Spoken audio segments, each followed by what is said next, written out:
The Bible is the most historically accurate book ever penned. Hundreds of ancient discoveries verify its accuracy, and here's a list of 9 of those. Number 1, the Pilate inscription. In 1961, in an Italian-sponsored dig in Caesarea, archaeologists uncovered a stone that had a Latin inscription on it that said Pontius Pilatus, prefect of Judea. That Pilate is mentioned in the gospel accounts on several occasions. You read in John 19:29, Pilate then went out to them and said, "What accusation do you bring against this man?" The find verifying the New Testament statement that Pilate was the prefect of Judea. Discovery number 2, Hezekiah's tunnel. In 2 Chronicles 32:30, we read a statement that says, "This same Hezekiah also stopped the water outlet of Upper Gihon and brought the water by tunnel to the west side of the city of David." You would think that if a king had dug a tunnel under Jerusalem, we would be able to find it, and that's exactly what we find. A huge tunnel that matches perfectly the biblical description of Hezekiah's tunnel. Discovery number 3, the Taylor Prism.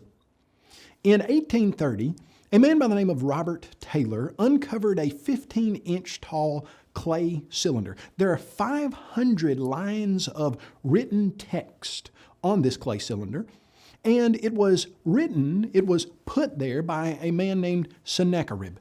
Well, Sennacherib was a king of Assyria that you read about in the Bible. On the clay cylinder, here's what Sennacherib said. As to Hezekiah the Jew, he didn't submit to my yoke. I laid siege to 46 of his strong cities, walled forts, and to the countless small villages in their vicinity, and conquered them by means of well-stamped earth ramps and battering rams. It's interesting when you compare Sennacherib's statement of what he did with the biblical statement of what he did. In 2 Chronicles 32:1, we read, Sennacherib, king of Assyria, came and entered Judah. He encamped against the fortified cities, exactly like Sennacherib says he did. Discovery number 4, the David inscription. For many years, people said that David was a figment of the Israelite imagination because no archaeological finds had been discovered that verified his existence.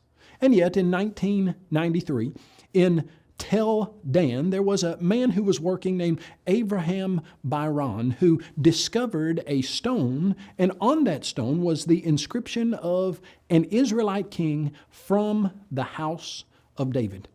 The Bible uses that very designation in 1 Kings 12, verse 19. The David inscription validated the biblical text.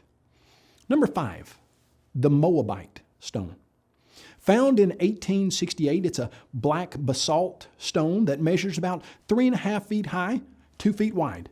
On that stone, Mesha, the king of Moab, cut lines of text in about 850 BC. Mesha mentions that Omri was the king of Israel who had oppressed Moab, but then Mesha says he saw his desire upon Omri's son and upon his house. The Mesha stone cites Omri as the king of Israel, just as 1 Kings 16, 21 through 28 indicates. Furthermore, it mentions Omri's son, Ahab, in close connection with the Moabites, just as 2 Kings 3, 4 through 6 does. In addition, both the Steel and 2 Kings 3, 4 through 6 list Mesha as the king of Moab, and it further names the Israelite tribe of Gad and the Israelite God Yahweh. Another validation of the biblical accuracy. Number 6, the Nazareth house. In 2008, a skeptic named Rene Salm wrote a book that he claimed destroyed Christianity once and for all. He said that Jesus could not have existed because there was no town of Nazareth in the first century. In 2009, an archaeological discovery was announced that they had found a small house in Nazareth that dated to the first century. The house was only about 900 feet square total, but it was large enough to provide evidence of the Bible's accuracy. Number 7, the Cyrus cylinder. In 1879, Hormuz Rassam found a small clay cylinder. It's about 9 inches long, and it's now in the British Museum of Natural History. In the ancient city of Babylon, he uncovered this, and this clay cylinder was commissioned by King Cyrus. And it had an inscription on it about his victory over the city of Babylon and his policy toward the nations he had captured. And the text said, "I returned to these sacred cities on the other side of the Tigris, the sanctuaries of which have been in ruins for a long time, the images which used to live therein, and established for them permanent sanctuaries." The policy, often hailed as Cyrus's Declaration of Human Rights, coincides perfectly with the biblical account of the ruler's actions, in which Cyrus decreed that the temple in Jerusalem would be rebuilt and that all the exiled Israelites who wished to join in the venture had his permission and blessings to do so. You'd read that in Ezra chapter 1, verses 1 through 11.